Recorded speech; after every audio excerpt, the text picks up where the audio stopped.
Welcome, everybody. I'm David Powell. I'm the SVP of Sales here at Perch, and I've been in the MSP space a long time, like 20 plus years. A couple of times in there, I've taken jobs on the vendor side, working with MSPs, and I'm back in that role over here at Perch. And so I'm thrilled to be back in a position to where I can talk to a lot of MSPs around the country and kind of help them figure out what are some best practices and how to grow and how to be better at what they're doing from an MSP standpoint, given that I've worked at a lot of them. We also got Wes Spencer, who's our Chief Information Security Officer here at Perch. So Wes, introduce yourself. Tell us how you got to Perch.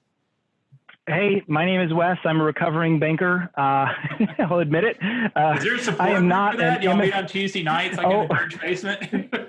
Indeed, we do. Yes, well, you're welcome to join us, David. You just have to go work at a bank first. I'm not an MSP OG like you, David, but I am thrilled to be here. And David, thank you for bringing me on board here on this talk. I just help our MSP partners thinking, all things strategy around cybersecurity. So let's jump right in. Yeah, so today we're going to look at 5 different go-to-market strategies for MSPs to sell cybersecurity. And, like I've mentioned in other venues is, man, in the early 2000s, there was this uncertainty around, what goes in MSP services. And people were trying to kind of solidify, what do we offer? Is it gold, silver, bronze, precious metals pricing, unobtainium? Do we include disaster recovery? Do we include backups? What all this? And now that's become very settled. If you go to most MSP site and click, services or solutions, or whatever they call it, there's a lot of similarity in that. But the cybersecurity space now is the wild frontiers. Like, how do we go forward? What do we look at? And there's 5 different strategies kind of to bake that out that we're going to look at today. And the first is this idea of like strengthening or hardening your existing services, right?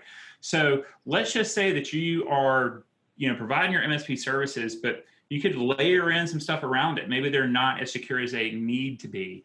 And I would argue that you could either charge more to your client, say, hey, we're adding additional layers of security, so you could charge them more now, you could charge them more at renewal, or it might be smart to mitigate your own risk by just accepting a lower gross margin and going and hardening the services that you have. So, when you kind of think about that, the risk to the MSP is a big motivator. I mean, we keep seeing more of this. Wes, what's going on in the MSP space from a security standpoint where they're getting breached and exploited?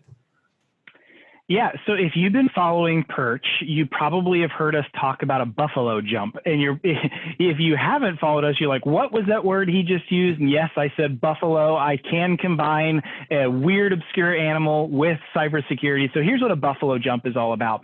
In the ancient days of hunting in the Americas, Native Americans learned very, very smartly, instead of focusing a lot of resources on trying to take down a buffalo, what happens if we just create a stampede and run a whole bunch of them off a cliff, and we're going to force them off the cliff altogether? Makes the hunting rate way easier. Now, David, that's pretty gruesome, right? Yeah. But that is a very popular hunting technique that Native Americans learned to use. And at Perch, we call a buffalo jump attack when an MSP is pushed off the herd. So an MSP is leading a herd of a bunch of clients, and a buffalo jump attack is when a bad guy goes after the MSP, goes after the RMM, and uses the RMM to deploy ransomware across the board to all their clients and say, hey, it's all or nothing. You're going to pay to recover them all. This thing is going to be $700,000 to maybe $1.5 million to recover, and that is just how it's going to be. That may sound crazy, but if you follow the news, this has been happening since late 2018. Wow. And that is what a buffalo jump is all about, going after all of them together. It's horrible. Really not good stuff.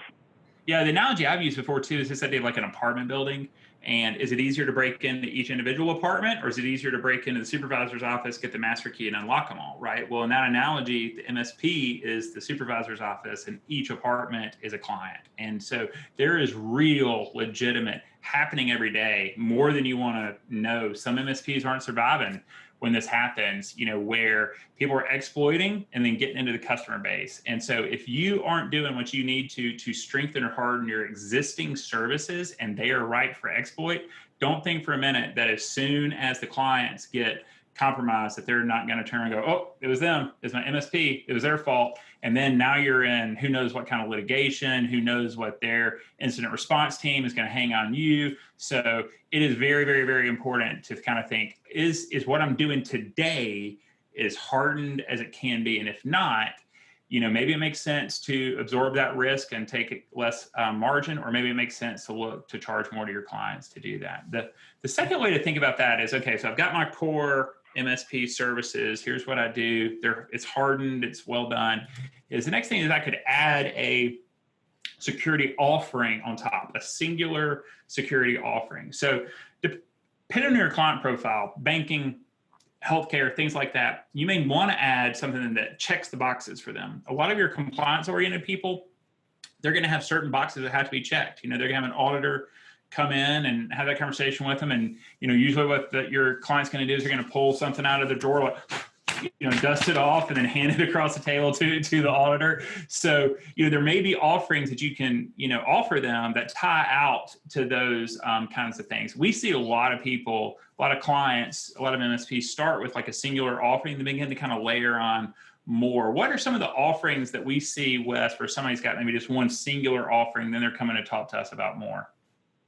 Yeah, I mean, obviously we're pretty biased about looking and thinking about Perch to start with that offering. But, David, you're right. One of the questions that we usually are peppered with when someone first starts looking at Perch, like, okay, I've got all these other things in my stack. How can I use that with Perch? And there's a few things kind of baked into that question that I want to unpack for a minute. The first thing is, hey, we've made some decisions. We're using WebRoot or SentinelOne or Cisco Umbrella or whatever the awesome tool is, right? We make no judgments at Perch. Those are awesome, all great tools. And they say, hey, it's great that I have this in place, but I need more with it. I need reporting out of it. I need to know what's happening in between SentinelOne and the actual machine itself and Office 365 and how we bring those into one view, right? That's a huge use case and need for something like Perch. And that's what says, hey, that's what gets them thinking, maybe I do need this SIM thing. Maybe that's important for me, right? But what we're really trying to get at here is this idea of as you're iterating through and as you're maturing and building a mature security practice, it's important to say, first of all, what I've been doing for the longest time, just AV managed firewall and maybe some spam controls, is not enough. I need to build a more mature practice. And so the way I get to a practice is by putting in some offerings and say, hey, I need this. This is a great solution I'm going to put in place. And here's how it works with these other things like Cisco Umbrella. And here's how they're going to interface together. And then I go to the next step and I say, hey, I need to solve and look at this over here and mature this offering. It can be iterative. I think too long we've thought of cybersecurity as, David, sort of this monolithic approach of like version 1, and then 2 years or 5 years down the road, version 2, version 3, right? And it's not that way. It's cyclical. It's process-based. I might put something here and mature around it. Maybe it's not always a vendor. It's processes I put in place.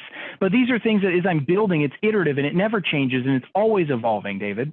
Yep. And I think when we've talked in another session around where do you find your talent? Like, how do you get security guys on your team? Starting with an offering is a great way to do that. So now you can say, hey, you're the Perch relationship guy. And now you're beginning to learn security stuff if you didn't come from the practitioner space. So you take a great technical resource on your team and you make him, responsible for it. And then that's a way for him to ramp up his knowledge. But what always comes after the offering is the bundle, right? So let's get several offerings and how do we bundle them together? Interestingly, I talk about this a lot sometimes, is Mark Andreessen, who founded Netscape and is at Andreessen Horowitz, one of the best venture capitalists out there. He says there's 2 ways to make money: bundling and unbundling. Which is kind of funny, is that his idea is that over time, and where you see this play out is like if you've cut the cord at your house, people had Charter or Spectrum and it had 500 channels. They're like, I don't need those 500 channels. So they cut the cord and they went and they got Hulu. And then they went, ooh, I really like YouTube TV. And then they got that. And then they got Netflix. And then they got Peacock or whatever. And now you see on Twitter and stuff, people are like, if there's just one place I could get all my channels from, I'm like, well, that was cable. So it's the bundling, the non-bundling, and now back to bundling. And, I think that the bundling, we are moving into a bundling phase, I would think, with cybersecurity. So the left side of this, I'll talk about, and this is what do you need to be doing as an MSP today, right? And so you better be doing patch management and doing that religiously. It changes too much, too many security things come out for you to not be doing that well. Data backups, man, your first line of defense, from ransomware. Do you have good data backups? Interestingly on this as a sidebar, Wes, and I think you might have been the one who told me about it, is like people are so desperate now to preserve their data. People are going back to air gapping this with tapes. Is that right? Yeah, believe it or not, you're starting to see people say ransomware is such a fear for me. I'm literally putting in those machines that will insert the tape, do the backup, and pop the tape out, because you can't ransomware that way unless someone's like, you hire ninjas to get into the server room. So are we back to the stage where they have like the sticky on it that says Monday, Tuesday, Wednesday, Thursday, and somebody drops it in their purse and backpack and takes it home with them? That's crazy. But yep, in the all slightly more seriousness, complex folks, version. yeah, in all seriousness, folks, it is such a threat that this is where we're back to, right? Is that it's safer for us to have a tape in a backpack or purse than it is, to have just one kind of source for your backups. Firewall, Yeah. Having good firewall rules, having your perimeter established, and whoa, did this get more challenging in middle of March when everyone's sending everyone home. It used to be pretty easy to say, this is our perimeter. How does a company now that has 100 employees working remote establish what their perimeter is? You've got home networks and D-Link wireless access points that somebody bought at Best Buy now as part of the corporate IT. It's crazy, right? Then antivirus and anti-spam. I mean, those are just, table stakes things that you just have to have. Now, one interesting thing as an MSP, the way that I talk about this when I talk to clients is foundational security stuff is signature based, right? Is by and large, your antivirus and firewall stuff like that, there's a list of known bad things. And if I send you something, those systems check the list of known bad things and says, oh, it's on here, block it, or it's not on there, then let it through. Could be bad if that's a 0-day exploit kind of thing. But these are signature based. Advanced security is anomaly based, right? Where it's looking for anomalous behavior. So Wes, talk to us about the stuff on the advanced security. Kind of, do we need this whole stack? Do some things go better together, or how do we think about the stuff on the right? Yeah. So do we need it, right? Let's start with that. Let me just ask a question. If you're an MSP and you're watching this video, let me ask you a question. And positive, you got to think about it, right? How comfortable do you really feel going against people like Sodinokibi and some of these major threat actors that you see on the news? How comfortable do you feel about patch management, data backup, a firewall, and AV, and stopping that threat? Look at the news. Everybody has that in place, and it stops none of them, right? And so here's the fact. Fact is, it's good to have those things in place. You heard it from Wes. Those are critical, non-negotiable, must-have items.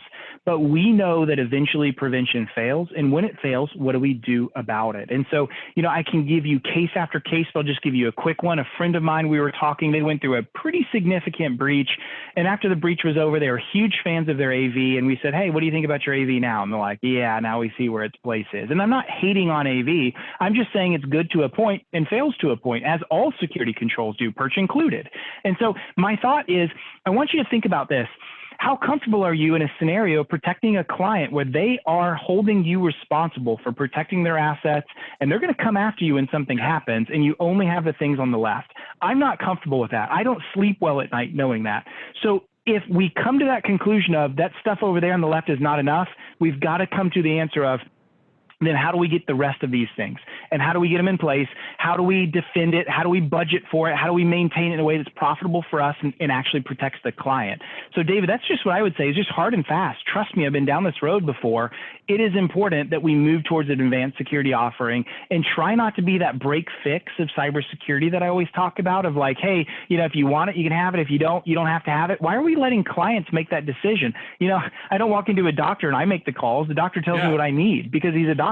It should be the same way in cybersecurity, and we've got to make that decision, David.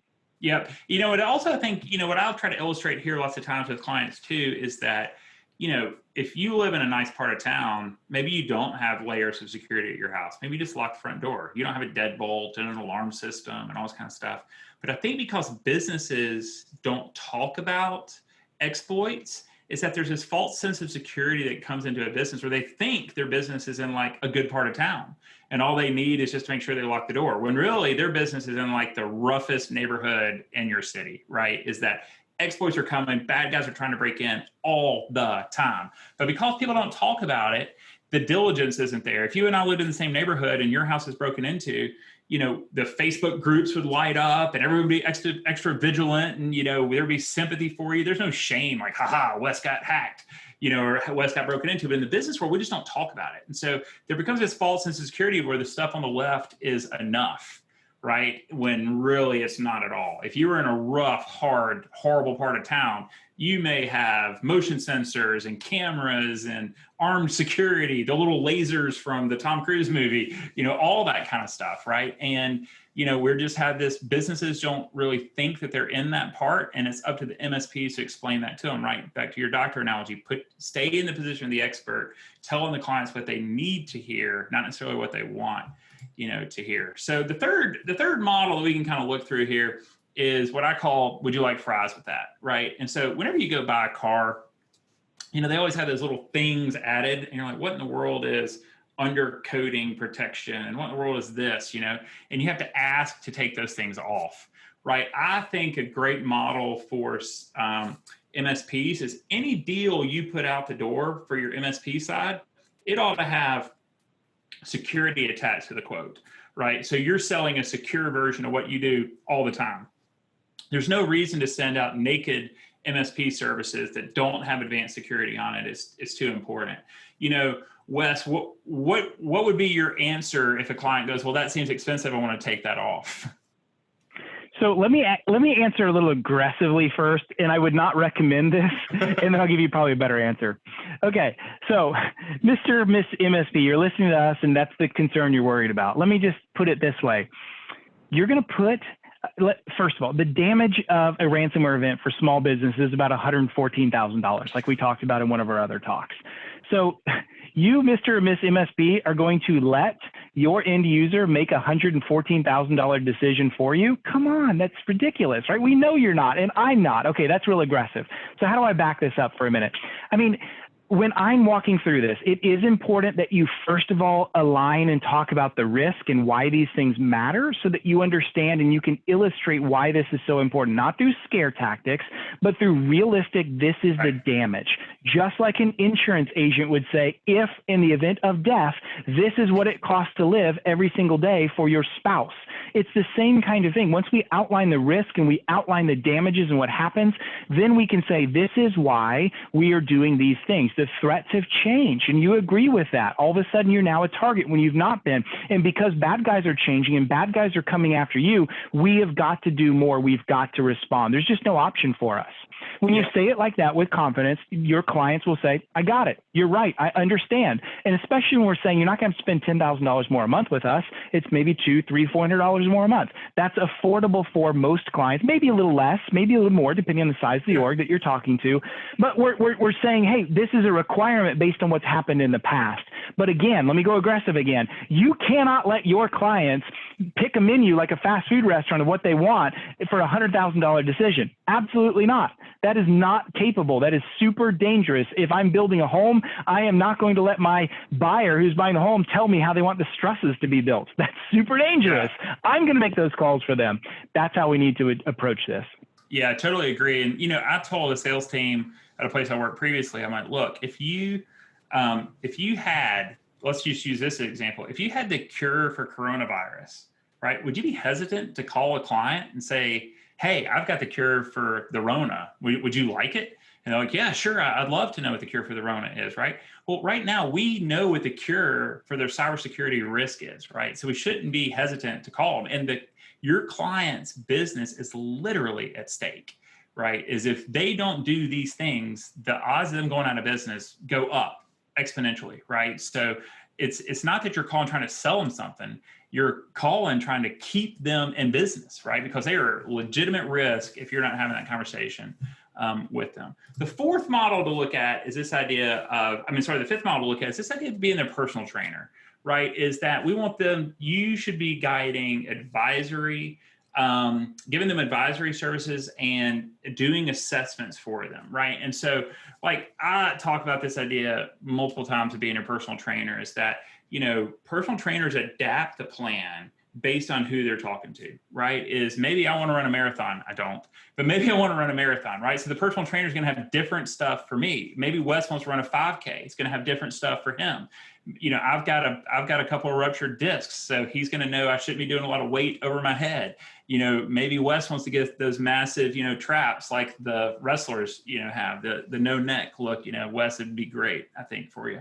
But they adapt their plan based on who they're talking to and what their goals are, right? Similarly, you need to adapt your plan based on the client you're talking to, what their risk tolerance, what their risk profile is, and what they're trying to accomplish. So I cannot stress that enough. You got to move out of this idea of, one size fits all, and really you're that personal trainer, right? You're going to run right beside them. You're going to show them where they're going and encourage and guide and direct them towards the outcome that's important to them and takes all their uniqueness into account. The second thing is this idea of like no scare sell, man, is that you want to give them actionable steps. And I talk a lot about the binder, right? You don't want to come in after your assessment and be like, boom, here's the binder of all the stuff you suck at, and expect the client to go, oh, wow, I'm ready to write you a massive check to fix all those things. They don't want to do that. You need to show them, here's 3 things you can do today. Here's 3 things you can do tomorrow. Again, back to the personal trainer idea. If I was going to run the marathon, the guy doesn't come out and go, let's run 26.2 today.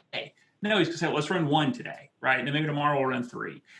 That kind of piece. What are the actionable steps? I also talk about this idea that it's a journey, not a destination. There is no status of being secure, right? Just like there is no status of being healthy, right? You could go to the doctor every single day and get run over by a truck or get cancer and die, right? There is nothing you can do to be healthy. You can be healthier, but there is no status of healthy. Similarly, there is no status of secure. The CIA is not secure. If they're not secure, what chance, does your small to medium business have, right? So it's not this like status you want to achieve. It's this idea of like the threats are ever changing. How do you continually evolve? How do you go on this journey of continual evolution to where you're evolving to meet the challenges that the security environment is giving you, right now? As you think through some of that stuff, Wes, standards can be helpful in this. How do you think about using standards to help guide clients and show them where their gaps are and explain to them that they're not secure? Yeah, so standards, there's a couple of ways we use standards, and standards can be intimidating the first time you get into them. I realize that. There's a lot of different standards that are trying to do different things. Like, for example, I love the critical security controls, the top 20, kind of distills everything in security into like the 20 big things you should be doing. Okay, let's use that for an example. What I don't need to do is go to the client with all 20 and, like you said, slap them down in front of them and have a bunch of nerd language that comes from the critical security controls that I like and you like that will make no sense to them. Not a good idea. Probably the best thing to do is say, like you said, David, hey, we have aligned towards an industry standard best practice framework. And what's so good about that framework is there's been thousands of people hours that have been put into building and maturing this. And we are one of the leaders in this industry in our area that is focused on aligning our cybersecurity to those standards that everyone else from the super large organizations all the way down are doing. They're going to go, okay, I get it. Makes sense so far. And then say, hey, here are 3 high-risk items that your peers are addressing. These are 3 high-risk items that need to be in place for cybersecurity insurance. These are 3 big items that we need to have that we've got to tackle in the next quarter because this is what is required to really adhere to that mature standard. And these are high-risk items. You show them in that red, yellow, green like that. You show them in the peer analysis. You show in the requirements to get these things like insurance.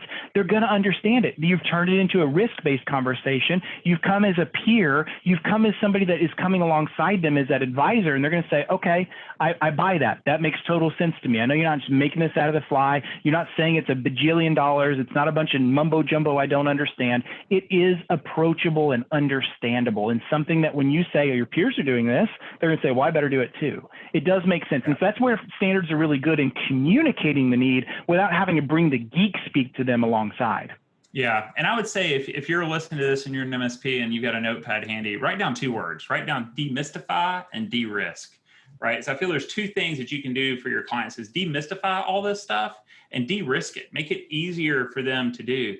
I always think it's funny is like if you go in any bookstore, and I love books as you can see back there, but I love books. And if you go to any bookstore, what are the 2 biggest sections? Personal finances and health, personal health, right? But really, it's how do you become financially independent? You spend less than you make. How do you become physically fit? You eat less and exercise more, right? It's not hard, the things that need to be done. Similarly, the standards around this seem very complex. You could fill a bookstore with all sorts of books around how to, become CMMC compliant or whatever. But at the core, they're kind of simple, standardized based things that you can de-risk and demystify for your clients around what you should do. As it relates to that, instead of the binder, here's the million things you suck at. I really love this pipe analogy. So I've used this a bunch with clients.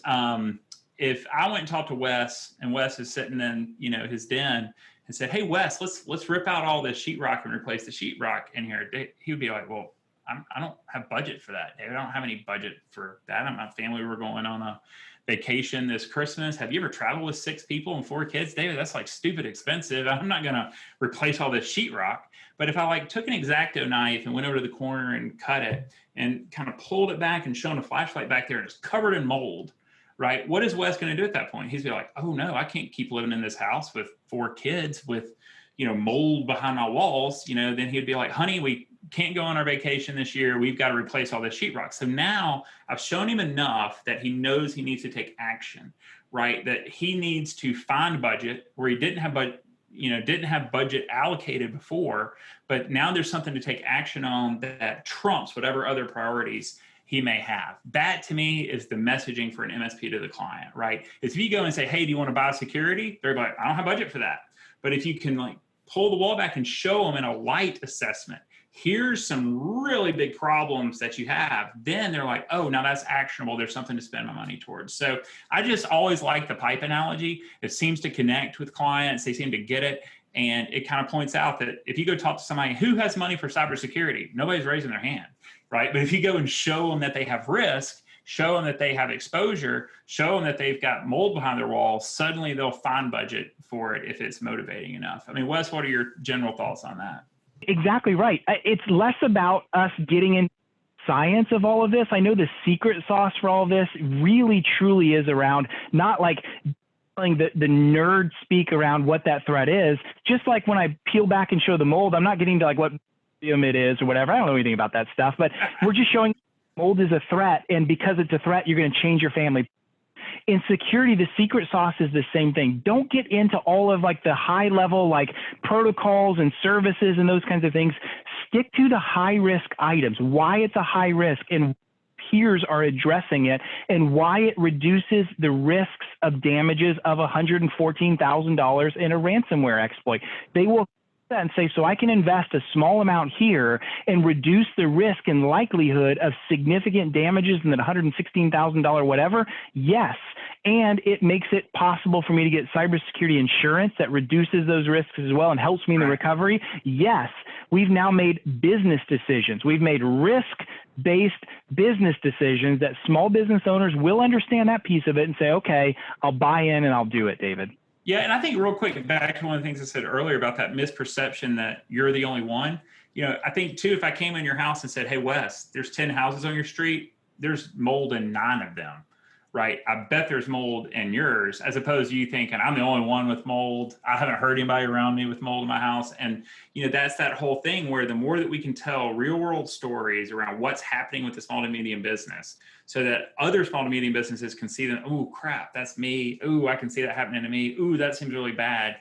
Real world stuff, not, out there, boogeyman, ephemeral kind of things, but real world things, I think is a good motivator for our clients. So as you think about the 5 go-to-market models, here's the ones that we laid out, right? Is you can add your existing services in MSP, which MSPs are at risk, right? So harden what you do today. Your service delivery model has holes in it. I know it does. So do a self-assessment and then harden what you do today. You can charge more for it, or you may absorb that cost to mitigate your own risk, but that's something that needs to be done. Second, so you can look to add a security offering to your service catalog, where you're maybe offering one type of service, multi-factor authentication, SIM and SOC like Purge. Third would be, how do you take several offerings and bundle those together? So as you move up the stack, now you have a bundle. Fourth would be that you can begin to add security to your existing services. As you sell security, as you sell MSP services, just add security on the quote so that every deal that goes out the door has security on it. And then the last would be to kind of, reposition yourself in that assessment where you're doing advisory services and really being that guide. Wes, like we talked about, this market changes so fast. It's hard for people who live in it to keep up with it, much less our clients. They're looking to their MSPs for answers in that. Indeed, they are. And I think becoming that trusted advisor, it's hard to do.